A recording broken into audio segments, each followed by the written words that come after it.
We're just about to come back into groups, but we're going to data gather in kind of a different way. One of the things we wanted to introduce to you is eco-cycle planning, which is a really interesting way, I think, to revisit in stages where we're at with different pieces of our projects and programs. And so eco-cycle planning comes from liberating structures. One of the things that we really do want to do within this series and other series, of course, is model things that can come back to your teams. So if this resonates with you, this might be something that you bring back to a team meeting to work through and hear the perspectives and opinions of others as part of your team to really revisit what has been accomplished through your amazing years of work. The purpose of this is to analyze the portfolio of activities and relationships. So we're really going to hone in on those two aspects, activities and relationships, to identify needs and opportunities for progress. I love it because it is a visual representation of really what it is we're thinking about, what it is we're going through. So not for you to necessarily write down an answer, but I just want you to consider these things as we go through this activity. Two questions in our grounding. What services in your BHSSA work are you most proud of and why? This is a time for not just patting on the back, but really lifting up and highlighting what it is you have created and are proud of. So what are those services? Think about those. The second question has to do with, again, relationships. How have relationships, and that can be the partnerships, the collaborations, informal, formal, that have shaped your successes and the outcomes of your work? These become the things that continue on with support of others. So really investing in those relationships, which ones of those have really led to your success and can lead towards what so many of you have highlighted in the last visual of sustainability. What's going to help us move forward? Who's going to help us move forward? Services and relationships on our minds and hearts. And I'm going to show you, hopefully something that's not overwhelming, but I will show you the graphic. Just so you know, this is here. I'm not going to go through too much of it, but I want you to know the background of it, who it's inspired by, and how, again, this will give you a full picture of your work, of what's working, growing, thriving, etc. So it can be as short or as long as you would like it to be. We're going to spend a little bit of time with it today. It may not be your full comprehensive program, but it's going to touch on elements. And again, this may be something you take back with your team. This is the graphic that I'm excited to share with you. And I just want to leave it there for a moment for you to look at. But one thing I want you to notice are the 4 colored phases. Okay. Those are going to be probably where we spend a lot of our time throughout any sort of project development and implementation, right? And so I want to explain a little bit about the stages. I'll start with the top left with gestation. And gestation is where we are sowing. And in our case, it's where we are visioning that it's something we don't currently do, but we may do in the future. It may be an idea. It may be services, activities that we are envisioning but are not yet funded, right? It's that wish, that goal that we want to provide or to achieve. An example of that might be that through this work, or even before you started this project, maybe you wanted to extend mental health services to transitional age youth, but that's an idea, and maybe there wasn't the funding source that you wanted. But again, that idea is in the gestation phase, right? Or those services you want to provide would be in this gestation phase. The next stage I want to talk about is kind of at the bottom there in the green, birth. It's where we're tending. It's the stage where these new ideas become projects or services or activities and practices. They are actually beginning, right? We are developing, testing, all those things, right? We begin to see what's emerging, We begin to pivot as needed, right? And an example of that, I will say that many of you have different phases. Some are starting up in phase 4. So for our phase 4 VHSSA folks, starting up, many of them attended the sunrise, but this is something that has been and may continue to be new for them. The top right is maturity. Maturity is a little bit different.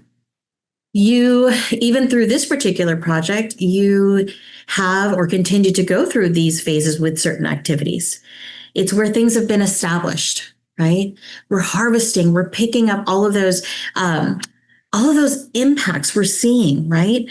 The stage where practices or systems are not only well established, but they are producing value. You are seeing some of the fruits of your labor, and you're seeing and hearing wonderful things about what you've already provided. That's maturity. Here we're considering what is working well. We're thinking about, and maybe this is why we are here, but we are thinking about how to sustain it, how to strengthen it. What to do with those results that we're receiving through data, right? One example that comes to mind is, in maturity, we were thinking about in one particular program about actually putting an event to gather folks together. We were working with specific populations of individuals, but we were kind of also remaining siloed. So in maturity, year 2, going into year 3, actually putting together an event where all of us could come together became what we were really wanting to move into, how we wanted to mature and grow the particular program. The bottom one, creative destruction. Strong words, but I love it because it's a little bit radical in the way that we're thinking about things. It's where we begin to release, where we have in maturity established. Creative destruction asks us to look at existing practices or structures that may no longer be effective and may need to be let go. So just as it sounds, I know destructive is tough, right? Destruction, but it's a letting go, which allows us to focus on other things, other priorities, but it really is making intentional choices about what to discontinue, what to transform, what to dismantle, really looking at what is no longer serving us. Where we move to. And why I also love this graphic is it reminds us that this is a continuum that continues, There's infinity, it's an infinity sign, but it continues on. And that we may, throughout our projects, programs, throughout our entire career, go through all of these different phases, just depending on everything from what's happening externally to what's happening internally within our teams. Yeah. From creative destruction, what I will share is that we move towards renewal. And I share that it's movement. It's where from the letting go, we move and maybe we start something new or begin to envision again into gestation. And of course, you see the word growth. We move from birth to maturity. I didn't share that. The two on the ends, the last things I'll share are the traps at the end. They are not phases, but they are often things we get caught up in, which is why they're called traps. And we may get stuck there with certain activities. It could be anything from what we run into, maybe a board decision. Maybe it is something that maybe we've lost funding unexpectedly. Maybe we have all of the external things that can happen often occur within these traps. On the left side, you have scarcity trap. And that's something we consider valuable, but we don't invest enough time in. Meaning we have maybe those blocks or those challenges and we say, we just can't do them. That's something for later. We'll put that on the list or we'll table that for now. Something we consider valuable, but don't invest enough time in versus rigidity trap on the other end of this graphic. Rigidity trap is something we should let go of or change, but somehow we keep doing it, right? We keep doing it because that's how we've always done it, right? But again, rigidity is something we should let go of or change, but somehow keep going. So I know that that was a lot. I just kind of wanted to work through the different phases. Where we're going to move with this. First, I'll stop and say, any questions or comments about these stages? Because I went through them as quick as I could, but it's a lot. Yeah. No worries. I mean, I know that it's a lot of information. One of the things that I really enjoy about this particular tool is that it's not, in order for a system or a project to be healthy, it needs all four stages or four kind of processes. And what I also love about it is that there's a flexibility around it, right? There's not a linear piece. Like first we have this and then we have that. Like sometimes we have in systems or projects or programs, we have to go back and start to review. So it's really nice for us to just use this as data gathering and kind of figuring out where that growth needs to happen, right? So it's not linear, it's cyclical in order for us to get to that growth process. So there needs to be that balance of that releasing, but also that renewal experience. Just wanted to kind of point that out. So starting with the end in mind, this is what we're going to work on today. This is an example of what your graphic may look like. So in the chat, I put in a worksheet. And I will explain a little bit further with some instructions in front of you. But what we come up with today might look a little bit like this, right? Where we are taking specific services. I don't know, maybe the service is wellness workshops for service A. And maybe the relationship C is a relationship that COE has with their county behavioral health or public health. You pick what that is because it's going to be different for everybody here. But you're going to decide where they go on this eco cycle, where you are right now in the process. And how we'll get there. The worksheet, again, is so I'd love everybody to see if they can open that up and have a blank one. Thank you. Appreciate that. You'll actually be able to work in it, but you and your partner or partners will actually choose one worksheet in there. But where we start, before we even break out into groups, I want you to take a couple of minutes. I know it says 5, but today's kind of tight. We're gonna get this done. Step 1, take a moment to identify key activities or relationships you'd like to map. Jot them down as a simple list. So don't worry about placement yet, but within your BHSSA work, I want you to go ahead and again, start that list of activities and or relationships you'd like to really look at today, you'd like to map. We'll give you a couple of minutes to do that now, either in a Word document on the side, Post-it note, whatever works for you.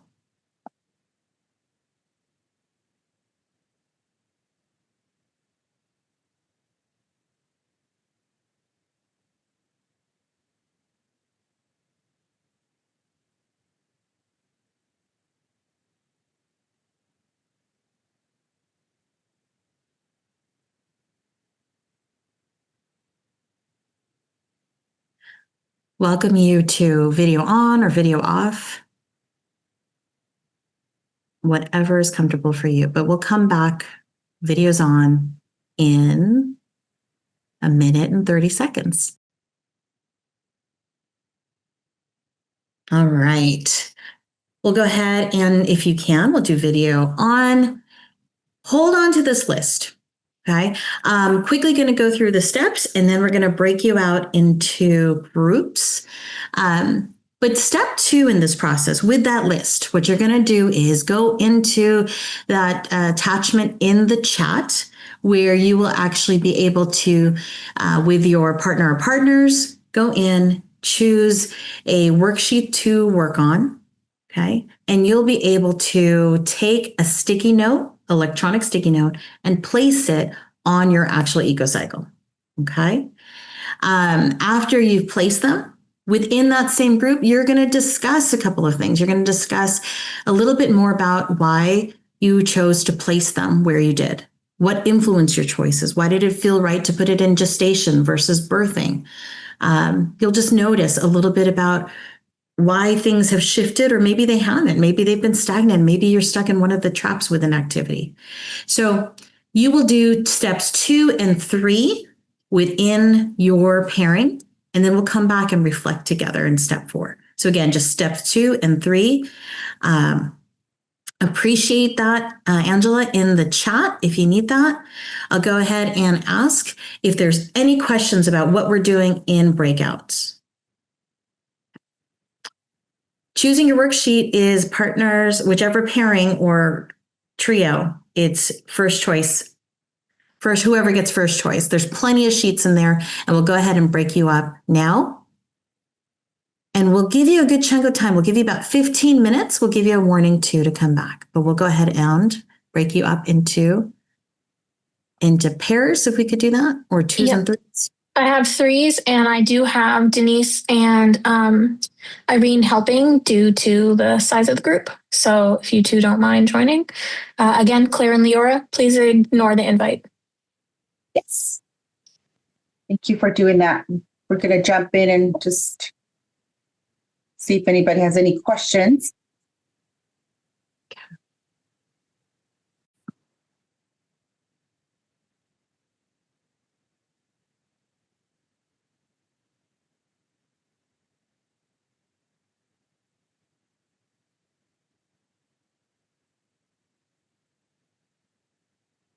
Welcome back. Seeing more folks. Is everybody back? All right. I see nodding head. Thank you. Okay. First, take a breath, because we know that was a short amount of time. And what I do appreciate is in going to the different rooms, I appreciate everybody sharing. So whether or not it's depicted on that eco-cycle yet, I just want to say thank you for sharing with each other about what's going on within your programs and where you're at and where you are along the cycle, just with the different relationships again and the activities. Where we return to is you have access to this document, so feel free to go through it, especially if it's something that resonated with you and that you want to practice or maybe bring back to the team. But what we want to do is just kind of reflect together. And as an entire group here, I want to ask, what did you notice for yourself, between your partners, as far as emerging patterns, opportunities? Let's start there. Patterns and or opportunities. I'll leave it at that. What did you notice?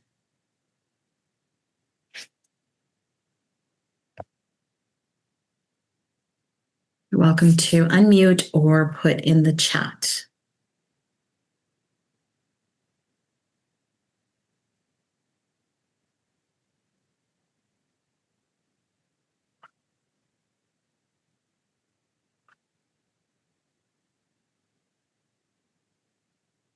Ooh, the silence.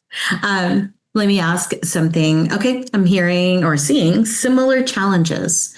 So I don't know if Jessica would be willing to share. What were some of those challenges that are coming up for you? So we were just kind of like talking about how there's different things that we've kind of dealt with, like with a lot of like turnover in staff. That was one thing. A lot of having to destroy old ways because they're just not working for us anymore. So having to come to terms that we're going to have to let go of those old ways and try something new completely.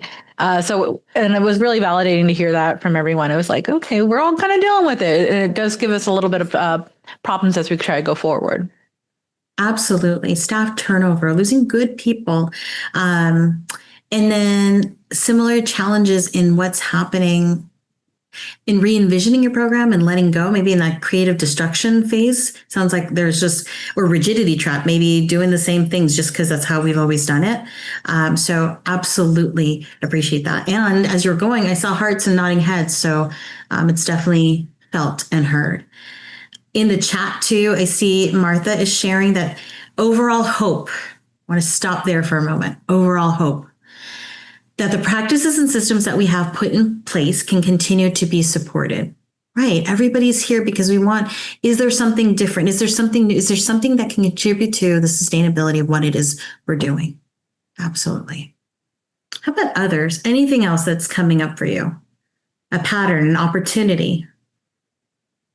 Or for some, it might be a challenge or something they need to evolve and change. How about one more?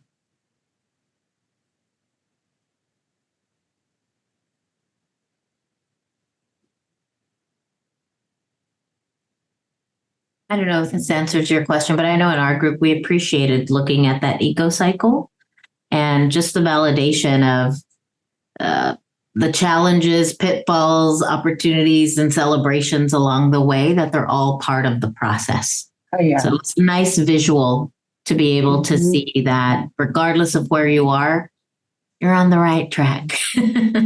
Absolutely. Or where we need to be in that particular moment.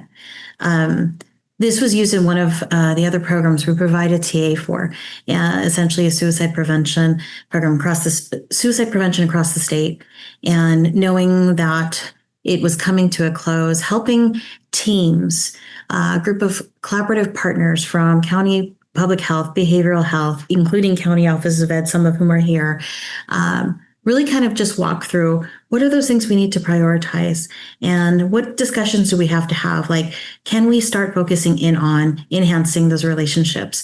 Maybe seeing what other funding streams they have available to them, and just really innovative about enhancing those conversations we have with each other.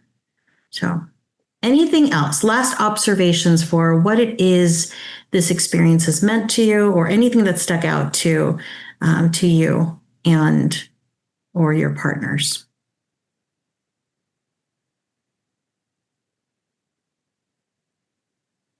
It's not it's an observation, Tina, when I'm looking at the Google Spaces, like everybody, there's some similarities there. So I start to kind of see that. But I think the other piece too, I want to say about the eco cycle is that it's such a nice, like I said earlier, such a flexible way. And even though like we did a speed dating on eco cycle today, you can take this back to your county and then work through it with your team together, right? So you can do an expansion of some of the conversations that we had today. And in the notes section of the slide deck for the EcoCycle workspace, the definitions are in there as well. And then we can also integrate some of the questions that we talked about today so that you could take this back to your team and have the more of an expansive conversation around where do you feel like all the different parts of your project are. And you can also tie it nicely into find solutions and thinking about what are some additional conversations that you can have to extend some of these resources or these areas where we need to move forward so that we can be in that maturity and stability process. So just wanted to say that for everyone, because I know it was a pretty fast introduction to EcoCycle. With that, we'll let you know that we see that some are in the process of it. We'll continue. We'll share this out with you. And you will also have the blank slides too that you can bring back and use with your team. But hopefully this is something that begins the process of, again, reflecting, analyzing, and knowing where we can focus our energies and move forward through sunsetting processes. And with that, I'm going to move us through to the next slide. Let me see here if we can get that. Or if we can ask for folks to, thank you. These are not our slides, but more examples in there as well. You'll have access to this. We just wanted to give you an idea of what it can look like when you bring them back to your teams. Color code as you would like. Sometimes it's a little bit easier if you have color coding for different departments, but we're coming back, I believe, to the large group harvest. Anything we want to add here, Angela? No, I think we're good. We can move forward. Okay. To wrap up the section, we just added in a quote to think about. Nothing is predestined. The obstacles of your past can become the gateways that lead to new beginnings. And certainly we have wonderful guests to share this, share more about their specific experiences from beginning, middle to where we are today. So I'd love to welcome Denise Cabanilla, Senior Director, Higher Education. Many of you do know her, of course. We just talked about how easy it is to get to know her and to talk with her whenever we are around, as well as Irene Dye, Coordinator, Higher Education and Adult Learning as well, both from Imperial County. Thank you for being here, and the mic is yours. Awesome. Thank you so much for that fabulous introduction. That is my alter ego on the slide deck there. That you get curly hair, Denise, today. But Irene and I are super excited. Irene, do you want to take a minute just to say hi? Hi, everyone. Good afternoon now. My name is Irene Dry. I'm one of the BHSSA TCTs, and I'm so honored to be here with you. Excellent. Okay. So we get to talk about a powerful practice and share a little bit about our work here in Imperial County. And I would be remiss if I didn't recognize Stephanie Ramirez, who is also on the call with us today, who is a part of our project here in Imperial County. I'm going to move us into this first slide, but we're not going to read from the slides, but I am going to just give you a little bit of a historical context on the work that we did here in Imperial County around BHSSA funding. In our county office, we are in Imperial County. We are located at the southeast tip of California. My first group, I already said this to them, so laugh when I say it. California does not end after San Diego. There is a beautiful agricultural community known as Imperial County, where we serve a beautiful number of families and students here wholeheartedly and very much collaboratively here in Imperial County. And so with that being said, internally at our county office, as well as with our 16 school districts, and our community partners, we tend to collaborate quite a bit. It's just the nature of the work that we do here in Imperial County. We're often limited with our resources, and so we tend to come together quite often to support our students and families. So with that being said, in the beginning, when this opportunity presented itself, we already had a little bit of established relationships with our county behavioral health services and our school districts. However, it was a really different undertaking. At that time, we didn't speak a lot about mental and behavioral health. We worked sort of side by side. Behavioral health worked in our schools, and we did a few things together. But this opportunity really provided us an opportunity to enmesh ourselves within each other's systems. So a lot of our work to build that foundation, because we had a relationship, and I also have to give credit to our one of our champion superintendents here from Brawley Union High School District, who was very much invested in this project, and made a phone call and said, "Hey, let's all get around a table." So we came together around a table because we knew it was something that we needed and something that we wanted to do. And so that's the power of even of those partnerships that may not be super deep yet, but just knowing someone and having the courage to pick up that call and be courageous and say, "Hey, we need to talk about things." And that's how it started. That's how it happened. We had several meetings before we even decided to go into this project together. And within that, we learned that we knew each other, but we had never really gone as deep into each other's systems as far as to learn one another's language. We were talking MTSS. They were, we have like a triangle, and they have behavioral health has like this little, looks like a gasoline gauge, right? With their continuum of care. That was one of my first, I'll always remember that because it was one of our first collective aha moments together. So with that being said, we found that we shared similar, we had similar goals for our community, and we're able to come together to leverage that funding to do some work here. And based on our data, the big need was in our high schools. And so within that, prior to applying for funding, we established what still exists today and we know as the Imperial County School-Based Mental Health Consortium.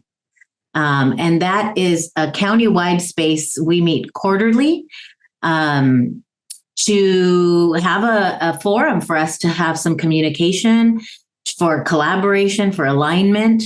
And that's something that we established. All of our school districts are members, as well as our county behavioral health. The dollars really live on their end, right? And so that was really important for us to have a forum for everyone to have that understanding and that communication. And that's been our forum, and it's turned out well. Irene, do you want to take the next 2 bullet points? Yes, and I want to add that in the consortium, this is where we started developing those MOUs. We started identifying who's going to be the chair, and also having an agreement with each school of who's going to be their representative, right? We wanted it just not to be a paper that is signed and here we are, good to go, but we wanted this consortium to be intentional. We wanted them to participate, to collaborate with us, to not just, it wasn't for us as a small community, it wasn't just a check mark, it was building those partnerships because we knew that we wanted to sustain it at the end, and not at the end because it doesn't end, right? That's not, that work continues.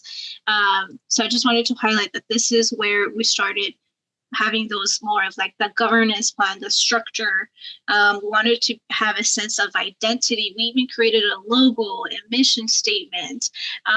So when they would come in, we knew that we were one, right? It wasn't, yes, we all worked in different agencies, but this was for our community. And especially if you're from a community, we know that we do the work for this small rural area. So we really wanted to share that close identity that we knew our why. And there was some challenges though, right, along the way, of course. It wasn't easy. Denise highlighted some of those things that there's a difference of educational roles and behavioral health, and we didn't know where the education roles ended and where behavioral health started. So we wanted to understand each other, understand each other's language, understand how can we collaborate, but and at the same time when we were doing that, we were stepping on each other's toes.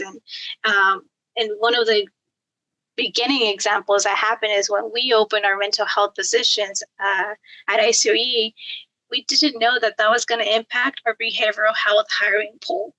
And coming from a rural area, right, like there's just so much limitations. And so that impacted. And so it was coming together in the same table and having those conversations of like, hey, well, you might have you took a lot of the hiring pool. And so how can we continue collaborating? And we had to rebuild some of that trust and still work together, even in those conversations. Absolutely. So we'll take you to that middle portion, right? We started off with a bang. We got those MOUs in place. We were learning each other's systems, formalizing all those agreements. Our representatives of our consortium, and in just several meetings I've attended for BHSSA and these communities of practice, this was something that we really did intentionally at the beginning, is that we wanted the decision makers at the table, right? And so when we talk about decision makers, these are your superintendent and district level folks from the education side of the house. And from our behavioral health side of the house, it's also your directors, your leads, because we wanted to be able to have really intentional conversations that might shift how dollars work, practices. As part of this work, we learned that there were things happening within our systems, either on the education side of the house or the behavioral health side of the house, that weren't, the systems were not in place, right? And important to note that in our office, I manage the consortium. So all this work with the partners and things of that nature, and Miriam Bell and Stephanie really handle the direct services side of the house. And so we were able to really leverage both of those, because Miriam and Stephanie really got to focus on what was happening at the school sites. while through consortium and other formats, we were able to focus on systems and really have those conversations of what barriers were in place. What were we doing that were affecting each other from fully utilizing all the resources or fully immersing ourselves in each other's systems? So with that, we had to implement several things that would help us to ensure that communication and those hard conversations were happening, because that's the good stuff, guys. If you're having that challenge, if you can't get a hold of somebody, this is the time to just lean into that discomfort. And I know we're talking to those of you who might be sunsetting, but this work never ends. And everything you did does have an impact that will continue beyond the life of this grant. And we went into this grant with that intention. It wasn't about the grant. It was about the opportunities that we had to build systems that would last far beyond any of those of us working for the betterment of our community. And I think regardless of where you are in your project, we really have to hold on to that and really celebrate the good things that come as a result. And they usually come from the most challenging of situations.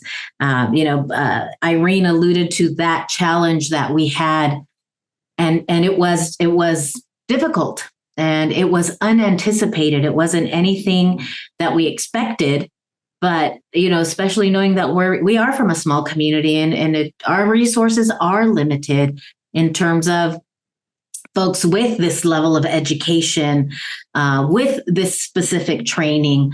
And so that's something we had to navigate, and we continue to navigate to this day. But because we did a lot of that front loading and that relationship building, it gave us the forum to have those difficult conversations. So with that, another challenge that we identified was the fact that we are working with multidisciplinary teams in education, and now adding that behavioral health component. Luckily for us, Miriam and I have a school counseling background, but she's also worked with clinicians, and Stephanie has that clinician background as well, and so does Irene.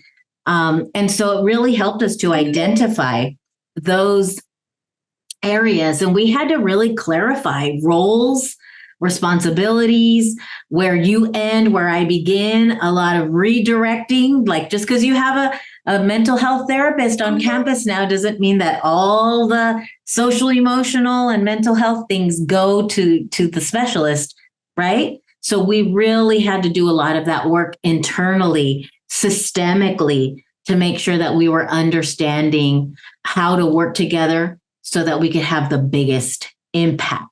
So all that to say, we established several things to help mitigate some of these challenges we encountered in the middle. We established monthly meetings with behavioral health so that we had, at least for the two of us, the forum and the place to unpack any challenges we might be having, and also to be solution focused. We established what we call the school-based mental health professionals network, where we brought together those multidisciplinary teams, and we made it mandatory to have your school administrators at the table as well, because without them, nothing happens. And so we invited our mental health specialists, who are licensed clinicians that work on campus, school counselors, because that's the hub of where all of these supports come into play, our school psychologists, our school social workers, and we made them sit in district teams. That was really interesting. A lot of them were meeting each other for the first time, right? So think about how powerful and impactful that was for them. They experienced some challenges and things we had to mitigate within their own systems. But it was such a powerful time and such a powerful learning opportunity that wouldn't have happened had we not dug into that discomfort. Yeah. And Denise, I was going to say discomfort as in like the big challenges, but also even having conversations of the difference between an assessment and a screener, right? And who's responsible for that? And who starts that? Who initiates either a screener or an assessment? And so even having those conversations that really developed and created this county-wide change because we were talking to different education and behavioral health, right? Everybody was on the table, your counselors, psychologists, administrators, who were able to listen to that. And so who were able to have those conversations of like, oh, wow, maybe they didn't realize the different roles of each team. So I just wanted to highlight, because those were some of the conversations and things that needed to happen. And sometimes, there was disagreements, but those are the growing pains that moved us closer together, that built that trust, and also helped build a system. Yes. And I think more important to emphasize that had we shied away or shut down either us or behavioral health, we wouldn't have gotten to the good stuff, which is where we're going next, right? So where are we now, right? We started out with a bang. We encountered some pretty difficult challenges right there in the middle. And like I said, we are at the end. We are in a no cost extension right now, but just really, really good outcomes to be able to report is that, last year we shared with our consortium, it's the last year of the grant. We technically don't have to continue. We knew we wanted to, because as we said at the beginning, this wasn't about a grant. This was about a system and ensuring that we had a place to have those discussions to ensure we're serving our community properly.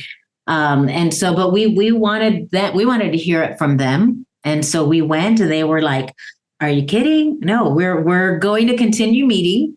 And then we said, do you want to keep the Brown Act board, our bylaws, the whole nine? Do you want to go to something more informal? And they said, absolutely not. It's not broken. Let's continue. Something I'd also like to share is that a result of this work, we were able to leverage that and apply for federal funding to infuse more mental health support into our K-8 schools. And so with that, we infused 18 additional school counselors into the K-8 system, but it was as a result of this work. So we have two consortia now, elementary and middle school and high school, that meet collectively once a year. So now once a year, superintendents and other folks are gathering around a table to talk about student mental and behavioral health, along with our community partners. And it's just fabulous. So I know we're getting the hook is coming, right, for us to close up here. But all that to say that we really focused on that systems change to make sure that we were doing systemic work and embedding that mental health component within the educational practice. We strengthened partnerships. And I think at the end of the day, we can say we have, and Irene, you're going to have to help me with the numbers of how many 13. We were able to sustain 13 of our 16 school-based mental health professionals and specialists in our schools. Our grant only funded 5. But because of the work we did together, districts have leveraged that funding. And I think at the end of the day, to close what we're doing here today, is that it's really about those partnerships and the relationships, and also knowing that we're working for a much larger purpose beyond a grant. And I think going in with that mentality and maintaining that at the forefront of everything that we do is really what leads to those sustainable partnerships and practices and policy and all the good work that will continue, whether your staff stays in place, whether we leverage, different funding to keep those folks in place. But at the end of the day, it's really about the impact that we make on a larger scale. So I have to admit, when they said, oh, we're talking about sunsetting, I said, no sunset, right? We're gonna bask in the sun. And even when that sun starts to set, we're going to celebrate the good work that is happening, that happened, and that will continue far beyond the dollars or this program, because the work that you did and that you're doing is so important. And you implemented things. And even if it doesn't feel like, oh, I don't know that we made that much leverage, or I don't know that we improved things as much as we could. Know that you did. Know that you did. And you, after this is a little bit behind us and you're moving on to other things, I'm confident that you will see the impact of the good work that you do. And as long as you keep that in the forefront, you're only going to continue to do more and better things for your community. Irene, anything else? That was beautiful, Denise. Yeah, because it doesn't end, right? It's a continuing thing for the next generation. And I just want to say that you will be hearing also from our sustainability team on November 20th. So please come that day. Stephanie and Miriam will be here, so you can also hear the other story, the other side that also happened. Yeah, and through the work, we're part of the technical coaching team as well. All of our artifacts, our MOUs, our bylaws, our websites, everything that we've done is available to you all. So especially as you're heading into that sunset, if there's things you want to sustain, even if dollars aren't attached to it, or even better when they are, please don't hesitate to reach out to us. We'd be more than happy to share any of that, or even, we realize our project may not be similar to yours, but I'm sure there are still some areas that we could support you with. So please don't hesitate to let us know. Thank you for giving us this time, Tina and Angela, and for the participants. We hope you found something of value there. If nothing else, you're amazing. Keep doing the good work. Thank you, Denise. Thank you, Irene. We didn't give you the time. You gifted us with your time and perspective. And I think Martha said it earlier with overall hope. And what stays with me, and clearly with Leora too, and I think so many others, is just basking in the sun. So thank you for that reminder of it all and the components and pieces that you have done to make sure that it happens. Forgive us if we all take an extra minute or so as we move forward. Know you can always reach our teams, TCT stack teams. We always have the QR codes available to you for additional support. And what I'm going to say is with follow up, it can look however you need it to look. Some folks have appreciated a quick coaching session or just thought partnership in, didn't even have to be the full 30 minutes. But it always tends to go longer. It could be a one-on-one. It could be whatever it is you need it to look like. So know that that's there for you. Support is here between sessions.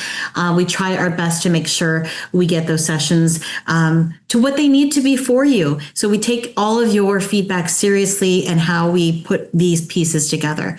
But what you are sharing, what you bring to life, Irene and Denise, is just amazing.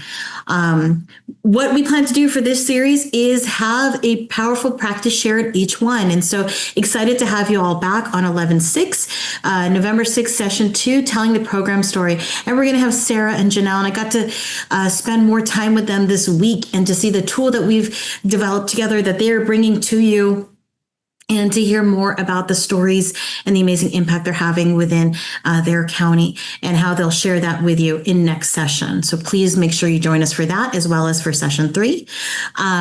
This is just the timeline for us. This is a pretty quick session. So our series, that ends on November 20th. I'll leave you with one quote before we move to a little bit more of the dates and other QR codes and things, but may every sunrise hold more promise and every sunset hold more peace. Today, you all shared those pieces that you have. And as mentioned by our speakers too, it's the purpose that keeps us all going, that keeps this work alive. So may that stay with you today as you go through your day and rest of the week.